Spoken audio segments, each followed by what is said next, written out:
this is Lori Barnes, your astrology coach, here for another video on the Pisces new moon. We have the Pisces new moon coming up this Monday on February the 20th. And if you're on the west coast of the United States, you're actually going to get it late Sunday night at 11:06 p.m. For those of you on the west coast, on the East Coast of the United States, it'll be at 2:06 a.m. Monday morning. And then here in Italy, where I am, it'll be at 8:06 a.m. So really Monday, that gives us all of this weekend to prepare for the new moon on Monday. And I would highly recommend that you treat this weekend like the balsamic phase that it is, which is wrapping up this current phase and preparing for the next one. This is an exciting time because in March, we have some significant planetary changes with Saturn and Pluto. Saturn and Pluto are slow-moving planets, and they don't change signs very often, especially Pluto. We haven't had Pluto changing signs since 2008 when it went into Capricorn. And now in March, on the 23rd, Pluto is going to move into Aquarius. So this is a really big deal. And then we have Saturn also changing signs. Saturn changes signs about every 2.5 years. So not as long of a change as Pluto, but still 2.5 years is quite a long time. And both of these are happening next month in March. And I just want to mention that because as we look at this new moon and how it's going to carry us into March, that it's important to be aware of bigger changes that are on the horizon. And we have a new moon, which is about new beginnings and refreshing projects and taking things to the next level, that we have some other really big new beginnings coming up next month. There are other planets that change signs fairly often, like Mercury, Venus, Mars, because they move a lot faster. And if you've been following, you know that Mars was retrograde last year up until January. Mars is also going to change signs in March, later in March, around the 25th into Cancer. So it'll be an interesting March. And I think that as we go into this new moon, it's a great time to prepare for that.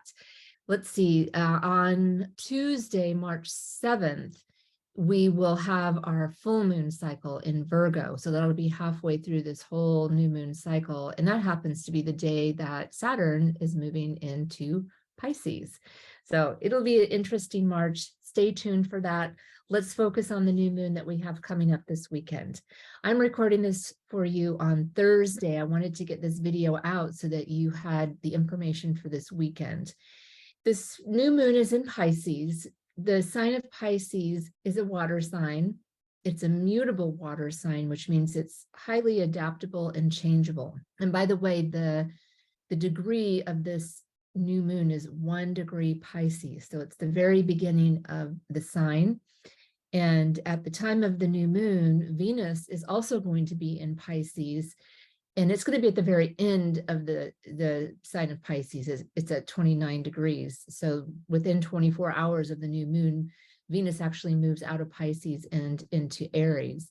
So we have the sun and the moon at 1 degree of Pisces, because the new moon means that the sun and the moon are in the same spot, same degree. And then we have Venus at the very end, and we'll be leaving Pisces and going into the next sign. So we have planets and the luminaries really representing a new beginning and a shift, an ending, which I love that when that happens. It happened a couple months ago too, when we had a video where we had a planet at the very beginning and the very end. So here we are again with the luminaries, the sun and the moon at the very beginning, and then we have a planet, in this case Venus, at the very end of a sign. So that to me is like new beginnings and endings or shifts or transitions, right?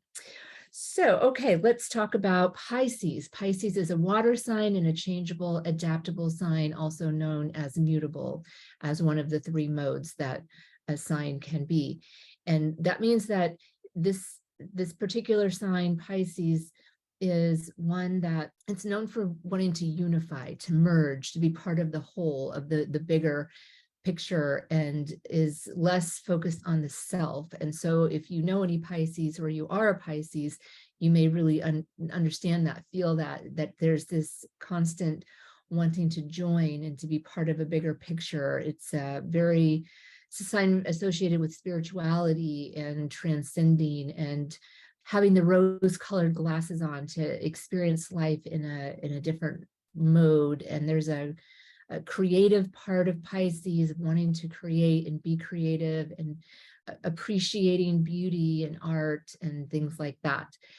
The more challenging side of Pisces is that loss of self, of having a difficult time having your own self-identity, because there's this desire to join and merge.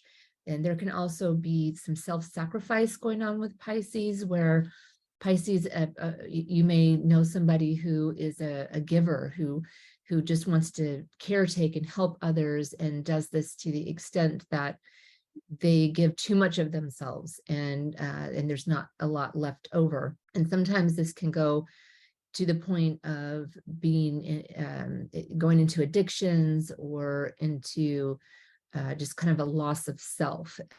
So there's a wide range, and with every single sign, there's qualities that are more positive and qualities that are more challenging or difficult, and Pisces is no different.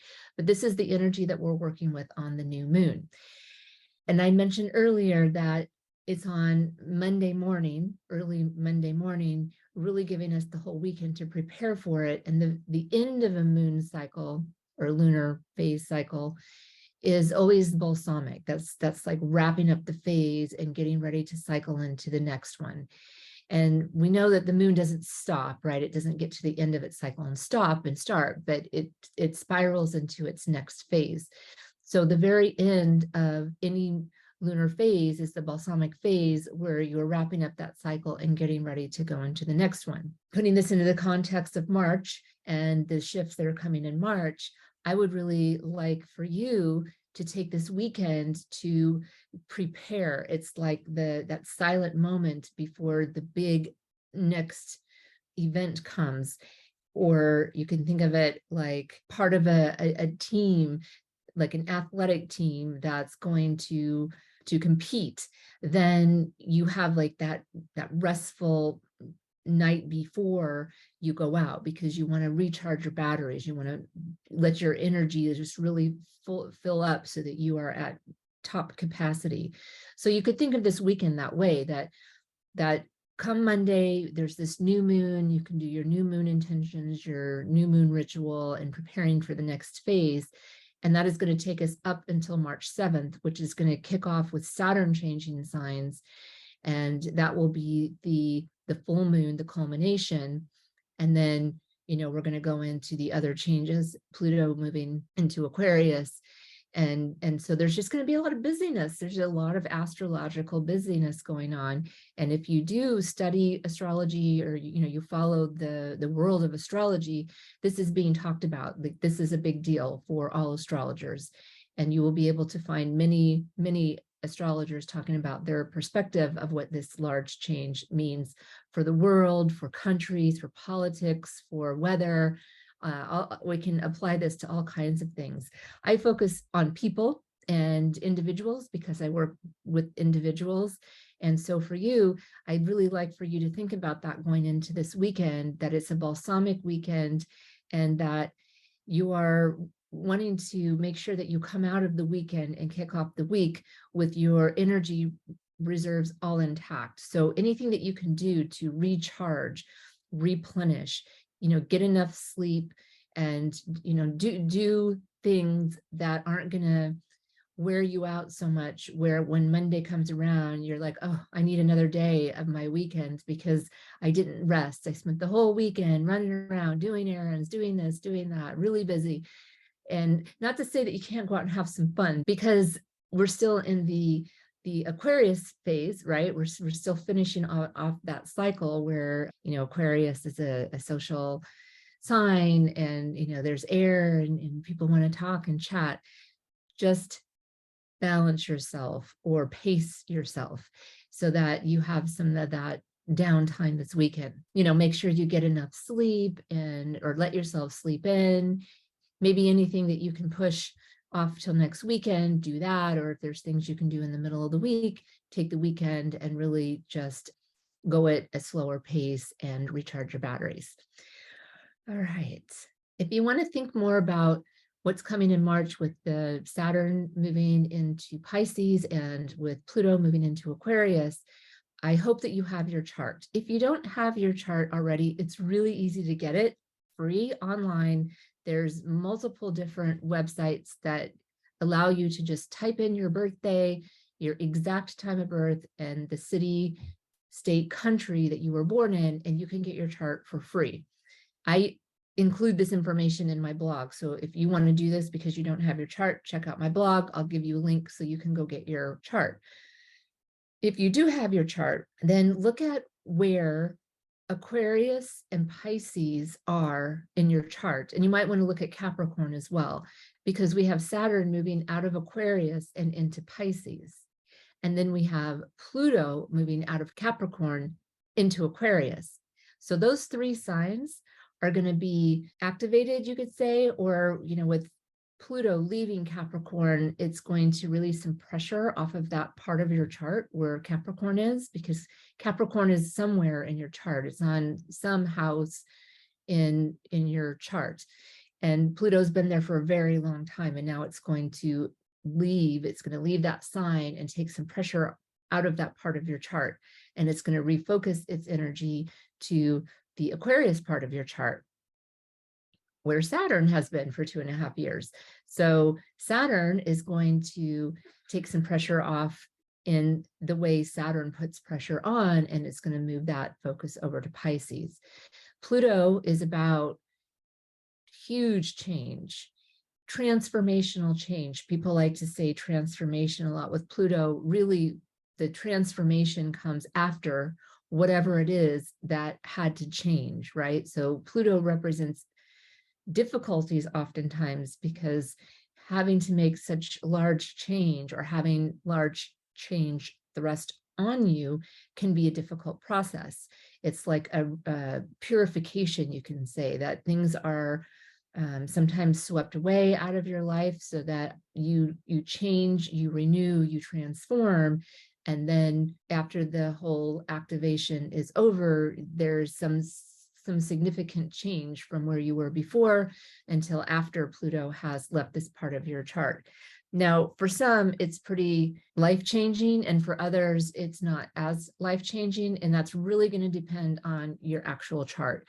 Do you have planets, points in Capricorn, Aquarius, or Pisces? And if you do, then that's going to be more significant than if it's not affecting a particular part of your chart. It's still going to be in your chart. It's still going to be speaking to the topics of that part of your chart. But if it's not touching another planet by aspect or a point, so, like your rising sign, and there's some other important points to look at, then you may feel this energy much less potently. All right. Saturn is about where we have boundaries, where there's structure, where there's discipline. Sometimes we feel restricted and limited when we have Saturn activating a part of our chart. And it can help you build things. It can help you structure things. It's about being determined and tenacious. And so there's a spectrum, like with all things, where there's the positive manifestation and then there's the more challenging manifestation.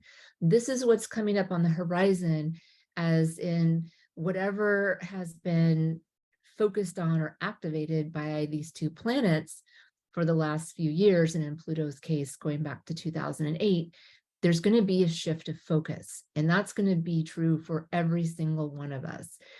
But if you really want to know more, you want to know what your chart or the makeup of your chart and where those signs are, and that's going to give you a lot more information. And you can do that with an astrologer. I see people, I'm taking appointments right now. So if you want to know more about where this is happening in your chart, you can check out my website and schedule an appointment with me. I always talk about the other planets, like what's going on at that new moon or that full moon, because that gives us a lot more information. And it's interesting because this new moon, of the 7 faster moving planets, and that would be including the sun and the moon, which are lights, not planets, but for the sake of ease, we lump them all together. So you have the sun and the moon, and Mercury is in Aquarius, and Venus is in Pisces, and then we have Mars in Gemini, and Saturn is just getting ready to change signs. It is in Aquarius, and then what am I forgetting? Jupiter is in Aries. And so these planets are fairly clustered together. I mean, not in the same sign, but in adjoining signs. There's not as many aspects going on as we sometimes see in other months. And the ones that are happening are pretty supportive. We have supportive, kind of flowing, easygoing connections between Mercury and both Mars and Jupiter. So that's quite helpful. And that can help with like communication, and it can also mean that you may have a desire to be more social, or at least talk. I mean, you may not want to go out, but you may find yourself on the phone talking to a lot of people, or writing, or emailing and things like that. There could be more mental activity. And that's kind of like the stuff that's really active at the new moon. So I think it's pretty easygoing new moon. It's in Pisces. So there's just like kind of like this woo, watery, when we talk about water as an element, it doesn't hold its own shape, right? Water it goes into whatever shape its holder is. So if you put water in a pitcher, it takes the shape of the pitcher. If you put water in a box, it's going to be the shape of a box. If you put it in a circle, it's the shape of a circle. So that's the type of energy that this new moon is going to be on Monday. Adaptability and working with change, or preparing with change, is kind of like the theme of this new moon. Think about that as you are going through this balsamic weekend, and hopefully getting a lot of rest and recharging your body, and just thinking about how, as we shift into the new moon on Monday, that there's going to be a more water element presence than even in the weekend, because the moon is going to be in Aquarius over the weekend, and then it moves into the first degree of Pisces for the new moon. So you may have a bit of feeling like you want to go out and be social and expend a lot of energy, maybe more mental energy. And that's okay. I'm not saying not to do that, but I'm saying to pace yourself and make sure that you are focused on recharging your batteries over the weekend. I have some essential oil recommendations for you, as always, because I love essential oils and I've been using them for such a long time as part of my practice. So I like to share with you some ideas. And so we'll start with adaptability and balance. I'm recommending clary sage. And this essential oil mixes really well with lavender. So if you have both on hand, put them together and they will be great for kind of calming and soothing yourself. And especially if your mind is really active with the moon going through Aquarius, it can help just kind of calm you down, help focus and soothe you as you're like preparing for these changes coming up on the horizon. The next one is geranium. Now, I like geranium. It's kind of like stabilizing. It can help you release obstacles, let go of what's no longer needed. And that's really nice as we move into this new moon, and as we think about moving into these new phases with Saturn and Pluto. That's actually what I have going right now. I have geranium mixed with bergamot and with lime, and it smells really good. So I highly recommend that. All these oils are all pretty affordable. They're not like some of the more expensive oils like, frankincense or sandalwood. Those can get more pricey. Then peppermint. So just for adapting in general, peppermint's a really good one. And then rosemary as well, because it can help open your mind and help you kind of be prepared for these changes. These are good oils to have on hand for all of March. Bergamot and lime, as I mentioned before, are great for kind of like uplifting your mood and giving you a little bit of pep. So those are my recommendations for you for diffusing. If you want to wear them, remember that you should dilute essential oils, not put them directly on your skin, and always test first, because if you have any kind of sensitivity or allergies, you don't want to break out in hives. So definitely be careful before you use them for the first time on your skin. All right, so for new moon intentions, remember that the new moon is starting early Monday morning or really late Sunday night if you're on the west coast of the US.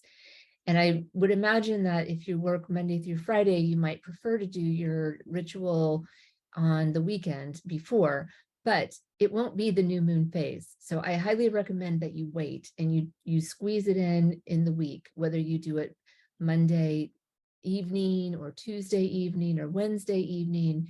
You know, the moon's going to be going through Pisces. It's going to have at least Monday and Tuesday in Pisces before it changes signs, because it's at the very beginning of Pisces when we have the new moon.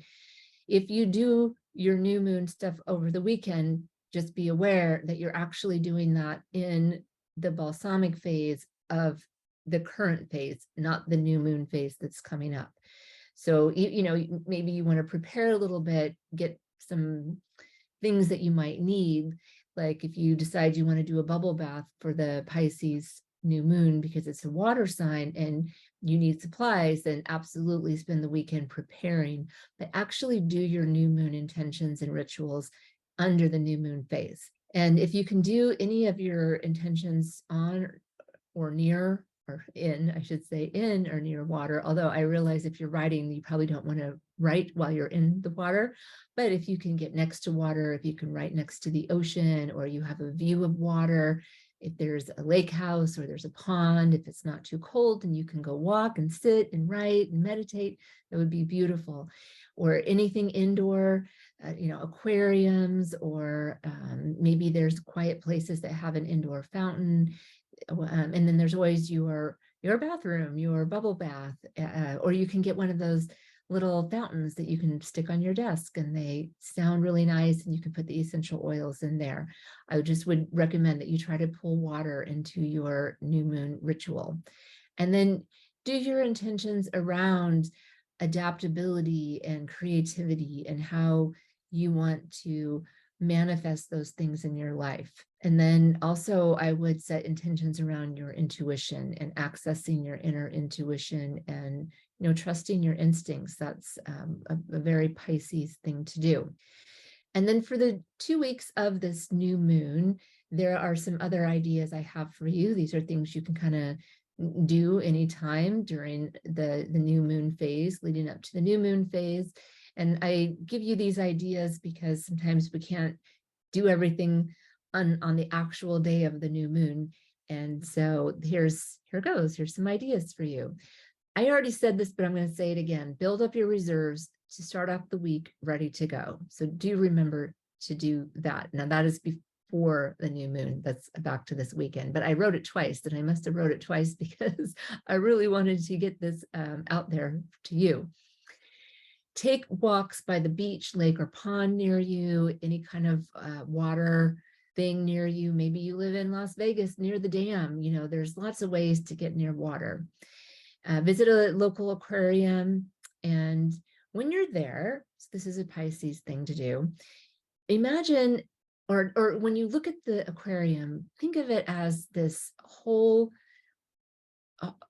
being, like it's one. Kind of like our bodies, where it's one, but we know that inside of our bodies, just like inside of the tank, it's made up of many different things that are functioning together, right? And then after you've kind of really felt it as one thing, this one environment, it's working all together, then look at the individual parts of it, you know, the fish and the rocks and the foliage and, you know, whatever else is in there, and see that as individual things. And just kind of compare and contrast that, because Pisces energy is very much about this merging and we are one. And so I think it's a great time to contemplate that, the microcosm and the macrocosm, you could say. And you can apply that to anything, your body, the aquarium, your workplace, your family. It's an interesting way of looking at things. Next idea is to do something of a spiritual nature.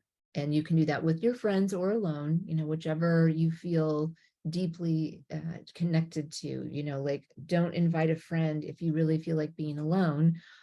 But if you feel like being with other spiritually minded people, absolutely invite them. I would say go with your gut more than anything. And then go out and do some sort of relaxing but spiritual thing. Go to a rock shop and get a piece of amethyst, or get an astrology reading, a tarot reading, go to a yoga center, do some meditating. You could go to a metaphysical bookstore. There's so many different ideas. I'll leave that to you. Hopefully that gives you enough ideas of the concept. And then open up your creative side, like go paint ceramics, do wine and paint, go do karaoke, go to an art museum, play an instrument, any of those things that really open up your creative side. If you like to volunteer, it would be a good thing to do, because Pisces likes to help. They like to be of service. And if you have psychic abilities, I do want to mention that with the prevalence of Pisces energy, that you may be more open, like your psychic awareness may be like even greater than usual. And so just to be careful about that, you might want to spend more time alone, or have a lot of sage or something that clears out the energy, and just kind of be protective of yourself. And if you feel like you're being overwhelmed by energy coming at you from others, then really get away as fast as you can and preserve yourself, because you could be more open than usual. It should pass pretty quickly. And so it's just like a heads up that this could happen. So if you have some of these kind of more psychic or more sensitive abilities, and you haven't really focused on being aware of it, and you do start noticing that you're feeling energies, you're taking things in, and you're like, wow, where did that come from? Then, this would be a time to recognize that you have some of these abilities, and really like journal about it. Like, what was that experience like for you? What did that look like? How did it make you feel? And what helped and what didn't help? Because life is a cycle, and cycles go around and around, and we'll have Pisces cycles coming around again. And the more aware and attuned you can be to how this energy functions in your life, the better you're going to be in how you handle it when it comes towards you. Here are my inspirational quotes for you as we get ready to wrap up this new moon video. I have a couple for you. And this was so easy to find quotes on adaptability and changeability, because there's a lot of them out there, and some really, really good ones. And I usually do 3, but I have 4 this time, because I was just like, I couldn't choose. So I thought, well, I'll just do all 4. So the first one is from Dolly Parton. And she says, we cannot direct the wind, but we can adjust the sails. So that really speaks to what we've talked about today. The next one is from Tule Kupferberg, and he's from the band The Fugues, but he's also like a writer, poet. And he says, when patterns are broken, new worlds emerge. I like that. The next one is from Alice Duer Miller, who is also a writer from century before us. And she says, the strongest will is the will that knows how to bend. It's beautiful. And then the last one is a Chinese proverb, and it goes like this. The wise adapt themselves to circumstances as water molds itself to the pitcher.